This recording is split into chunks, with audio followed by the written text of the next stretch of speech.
Bibliothécaire, si vous voulez un peu de surnaturel, vous êtes sur la bonne vidéo. Surtout, n'oubliez pas de vous abonner, cliquez sur la cloche et laissez un petit like sur la vidéo. Ça fait toujours plaisir. Et maintenant, ouvrez bien vos oreilles. Bonjour à tous chers amis bibliothécaires, j'espère que vous allez bien. J'avais envie en ce jeudi de commencer encore une nouvelle playlist, si on peut dire. En fait, tout ça m'est venu lorsque j'ai fait mes recherches pour le Flash Info de la semaine prochaine, qui sera encore en 2 parties, je pense. Puisque j'ai remarqué en faisant mes recherches que beaucoup maintenant de ce qu'on appelle stars, célébrités ou personnes connues des différents pays, c'est selon comment vous voulez les appeler, avaient de plus en plus de facilité à parler du paranormal et des expériences qu'elles avaient vécues. J'ai donc décidé de temps en temps de vous proposer donc ce qu'ont vécu certaines célébrités. Alors certaines pourront être connues que dans leur pays, ce ne sera pas forcément des personnalités connues de chez nous. Le principe c'est qu'elles soient célèbres dans ce qu'elles font. Et celle qui m'a donné l'idée de faire ça, c'est tout simplement Courtney Cox. Donc c'est pourquoi j'ai décidé d'inaugurer ce nouveau début de playlist avec une vidéo sur Courtney Cox et ses expériences paranormales. Je vous rassure, la vidéo est assez courte puisqu'il n'y a pas beaucoup d'informations. Mais avant tout, je vais déjà vous préciser un petit peu qui est Courtney Cox pour ceux qui ne le sauraient pas. Courtney Cox est d'abord une actrice, une productrice et une réalisatrice américaine. Ça m'étonnerait que beaucoup d'entre vous ne la connaissent pas, puisque Courtney Cox jouait Monica Geller, la sœur de Ross, dans la série Friends, de 1994 à 2004. Et il me semble que Friends est d'une série qui est un petit peu quand même beaucoup mondialement connue, donc je pense que vous n'avez pas vraiment dû passer à côté, même encore aujourd'hui elle est diffusée. Ensuite elle a eu une autre série à succès apparemment, puisqu'elle a valu une nomination au Golden Globe de la meilleure actrice dans une série télévisée musicale ou comique, pour son rôle de Jules Cobb, donc dans une série tragicomique du nom de Cougar Town de 2009 à 2015. Mais elle n'est pas seulement connue que pour des séries, puisqu'elle est aussi connue au cinéma, notamment pour une célèbre saga. Si je vous dis, quel est ton film d'horreur préféré? Si vous êtes un petit peu des aficionados des séries d'horreur, généralement ça va de pair quand on aime le paranormal. Ce n'est pas obligatoire, mais en tout cas c'est mon cas. Vous avez dû comprendre que je parle d'un certain bonhomme habillé tout en noir qui se balade avec un couteau et qui porte un masque blanc et noir et que l'on surnomme Scream. En effet, Courtney Cox a joué le rôle de la fameuse ambitieuse, des moments casse-couilles mais finalement sympa journaliste Gail Weather dans la fameuse saga de Wes Craven. D'ailleurs, vous pouvez la voir, je ne sais même pas si c'est encore à l'affiche, mais je pense que oui, dans le tout nouveau Scream qui vient de sortir, là, il n'y a pas longtemps, et que j'ai pu voir, et qui est pas trop mal, je trouve. En faisant intervenir les anciens, j'ai trouvé ça intéressant, mais la nouvelle génération un peu moins. Mais bon, ce n'est pas le thème de la vidéo, donc passons. À côté de son boulot d'actrice, elle possède sa propre société de production qui s'appelle Coquette Productions. Alors pourquoi Coquette Productions? Tout simplement puisqu'elle était mariée pendant un certain temps avec l'acteur David Arquette, qui joue aussi dans Scream au passage. Lui il joue le flic, pour vous le situer un petit peu. Et donc du coup ils ont créé une production à deux en mélangeant leurs noms, Cox, Arquette, et ça a donné Coquette. Voilà. D'ailleurs, des moments, à l'époque où ils étaient mariés, Courtney Cox se faisait appeler Courtney Cox Arquette, pour la petite info. Donc voilà pour la petite présentation de qui est Courtney Cox. Je ne vais pas vous en dire plus parce qu'on n'est pas là pour sa carrière, mais pour parler de ce qu'elle aurait vécu. Elle a évoqué quelque chose qu'elle a vécu très récemment, mais de façon très courte. Mais je reviendrai plus tard, puisque j'ai trouvé, en cherchant, quelque chose d'un peu plus ancien, et on a légèrement plus de détails, mais pas non plus 3 tonnes. Vous attendez pas à une longue vidéo. À l'époque, sachez que Courtney vivait au sommet d'une montagne à Laurel Canyon, dans le quartier d'Hollywood Hills, qui est un quartier assez exclusif, il faut le dire.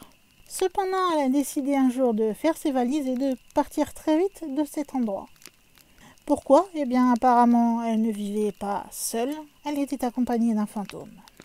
Alors au départ, elle vivait quelques expériences étranges. Mais, vous savez, elle était un peu sceptique et puis elle se disait que c'était peut-être son imagination, tout simplement, que la fatigue lui jouait des tours. Enfin, vous voyez un peu toutes les excuses possibles pour pouvoir expliquer rationnellement ce qu'il se passait.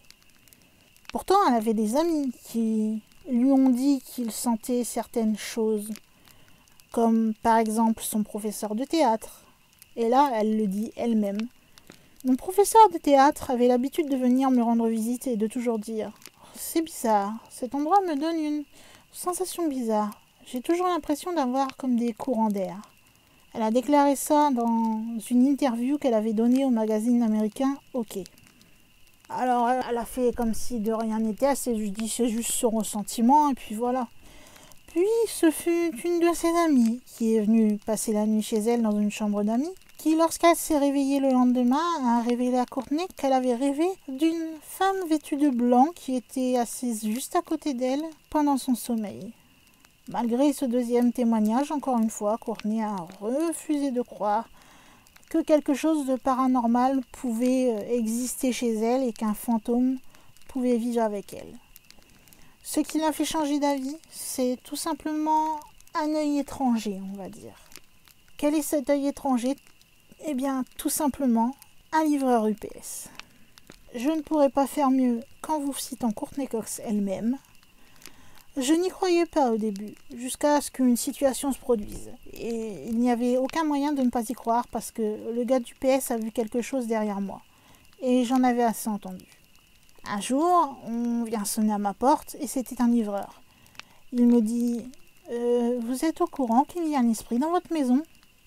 Je lui dis que « Non, pourquoi vous me dites cela ?» Il me répond alors « Parce qu'il se tient juste derrière vous. » Là, finalement, Courtney Cox a fini par croire que sa maison était bien habitée et qu'elle cohabitait donc avec un fantôme. Et de peur, elle a fait ses valises et elle est partie.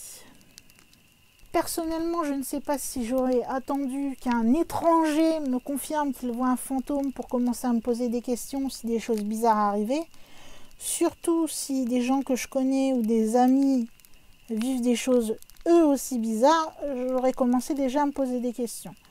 Est-ce que c'est, à votre avis, une réaction assez logique ou pas de se dire que, comme c'est des amis, ils doivent être comme moi, ils doivent halluciner ou c'est juste leur sensation, il se passe rien et qu'il faut que vous attendiez que quelqu'un qui soit extérieur à la situation vous confirme qu'il se passe quelque chose pour que vous y croyiez. Je suis très curieuse de savoir quelle serait votre réaction à vous. Cependant, cette histoire, même si c'est celle où il y a le plus de renseignements, et vous avez vu, il n'y en a pas non plus des tonnes, eh bien, elle a vécu encore quelque chose. Il y a peu, elle était au Royaume-Uni, tout simplement parce qu'elle venait promouvoir sa nouvelle série d'horreur comique Shining Vale. Et bizarrement d'ailleurs, dans Shining Vale, elle interprète une partie du couple qui va déménager dans une petite ville hantée pour essayer de ressouder leur lien de mariage. Est-ce que c'était un signe? Je ne sais pas. Elle a donné un témoignage puisqu'elle a dû, lors d'une soirée pour les Brit Awards, remettre un prix. Elle y est d'ailleurs allée avec son partenaire de longue date, un musicien du nom de Johnny McDade. Lors de cette soirée, il y a eu une petite interview qui est trouvable en anglais bien sûr, dans laquelle apparemment elle dirait que le Royaume-Uni est un terrain de prédilection pour les fantômes. Mais elle en a dit un peu plus, et voici ce qu'elle a dit. Je ne veux pas trop vous en dire parce que je ne veux pas qu'ils m'entendent. Mais j'ai eu une expérience l'autre soir. Je suis en Angleterre, je veux dire, combien de personnes âgées sont mortes ici? C'est un terrain de jeu pour les fantômes. Donc, Courtney aurait vécu quelque chose. Quoi? Malheureusement, nous n'en savons pas plus et elle n'a pas épilogué là-dessus, elle a juste dit qu'elle avait vécu une expérience point barre. Alors, est-ce que Courtney verrait les fantômes ou aurait certains dons qu'elle se refuserait à accepter? Est-ce un hasard si elle a eu la possibilité de croiser 2 fois ou d'avoir 2 fois des expériences paranormales? Je ne sais pas. Je l'avoue très humblement. Je ne sais pas. Moi, je suis pour les deux par rapport à toute sa vie. Si elle a vraiment eu que ces 2 expériences-là, j'aurais plutôt tendance à penser que c'est le hasard qui a amené le paranormal avec elle, on va dire, et qu'elle ait croisé des fantômes ou des choses bizarres qui se sont produites. Après, je sais pas. Qu'en pensez-vous, vous? Vous savez que vous pouvez me dire dans les commentaires. Votre avis m'intéresse. Ce n'est pas parce que je suis l'hôte de cette chaîne que mes avis sont forcément les bons et que vous n'avez pas le droit de penser autre chose. Donc je vous écoute. Je vous lirai dans les commentaires pour savoir ce que vous en pensez. Donc comme vous l'avez vu, il n'y a pas beaucoup d'informations sur ce sujet, mais j'ai trouvé l'idée intéressante et commencer par une petite vidéo, c'était pas trop mal pour savoir ce que vous pensez de ce nouveau format. Si vous l'appréciez, si vous en voulez plus. En tout cas, vous savez comment me le montrer, hein, c'est le même topo que d'habitude. Vous pouvez me laisser un petit commentaire pour répondre aux questions que je pose dans la vidéo, pour me dire si vous avez aimé, etc. Me laisser un petit like, ça fait du bien pour le référencement, dois-je dire, mais comme je suis une petite youtubeuse, ça fait pas grand-chose, il faut l'avouer.